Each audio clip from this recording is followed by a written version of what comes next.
New tonight at 6, it is a crisis involving our kids that no one in Lansing seems to be in a hurry to solve. For years, the 7 investigators have shown you how children in a mental health crisis are forced to languish in hospital ERs because psychiatric hospitals are turning them away or have no room. Well, tonight, our Ross Jones has the story of 2 more families left out in the cold and asks Governor Whitmer when Lansing will get serious about solving this crisis. My son is 7.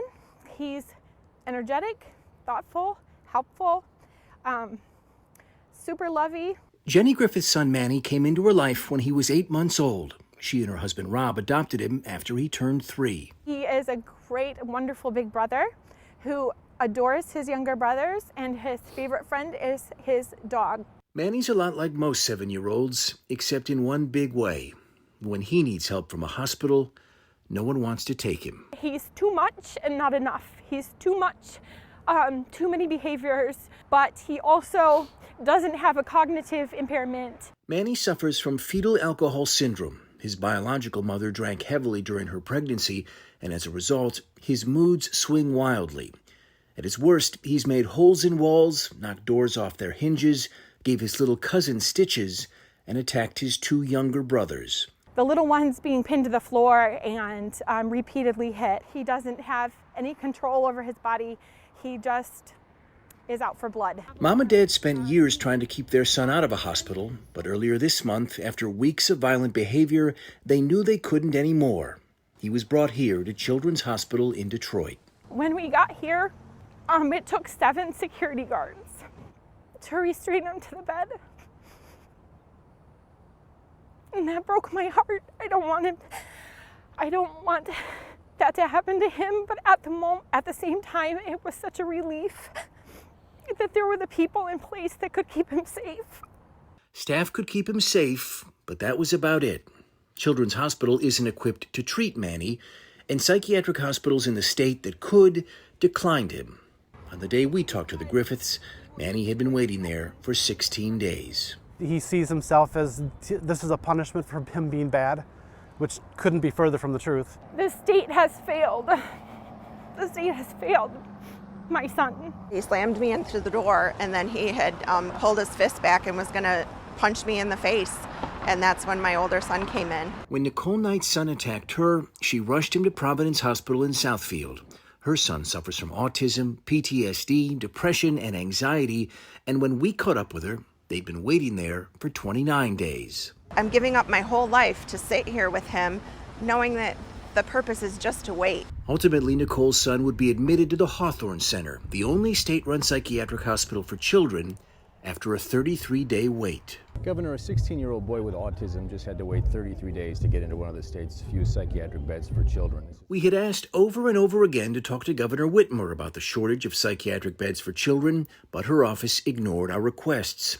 So we caught up with her just before the holidays as she handed out turkeys. What is your plan today to make sure that children do not have to wait 33 days like this family just did? Well, I mean, it's heartbreaking, and I know that there are a lot of parents who have tried to navigate a system that doesn't have enough opportunities for kids. That's why I've proposed putting $300 million into mental health care for young people in particular. But she did not propose adding more beds to help children today. The Hawthorne Center is funded to treat just 55 kids at a time, even though it's big enough to treat twice as many and has a waiting list year-round. It's a problem that began before Whitmer was elected governor, but it's one she and the Republican-controlled legislature haven't come close to solving. Why have you not asked for more funding for the Hawthorne Center to treat more kids today? You know, we'll have to follow up with you on that specific reference. I'll have to get a little more information so I can give you a more thoughtful response. Does it feel like the state is treating it like the urgent crisis it is? To be honest, no. I don't think they are. Representative Mary Whiteford is a Republican from St. Clair County. She has pushed unsuccessfully to add more beds at Hawthorne, and today wants to rebuild the aging facility. If I had my way, I would make it bigger, make sure that we're addressing the needs of our children, and get it going as soon as possible, because now is too late. But we have to start with something. Last week, the Griffiths got their first piece of good news. The Hawthorne Center will accept Manny. They just don't know when they'll have room. So tonight, their 7-year-old son is still waiting. In an 8x10 hospital room, in the midst of a crisis, no one is trouble enough to fix. I'm angry because people high up that I can't contact have control over my son's future. And they're not doing anything about it. This afternoon, after waiting 23 days, Manny was finally accepted at the Hawthorne Center in Northville, where his treatment will now finally begin. After our brief interview with the governor, her office sent us a statement outlining the mental health funding she's proposing for children. It includes $77 million to help increase the number of direct care workers and another $335 million to bolster crisis supports. But her plans to rebuild the Hawthorne Center do not guarantee the hospital would serve any more children than it currently does. And even if funding was approved tomorrow, it would be years before it would treat its first patient. We're in Detroit tonight. I'm Ross Jones, 7 Action News. And if you want to be a part of the solution to this critical issue, contact your local lawmaker. Right now, WXYZ.com, you can find Ross's full story and a link to help you email your representatives. They have the power to help make a difference.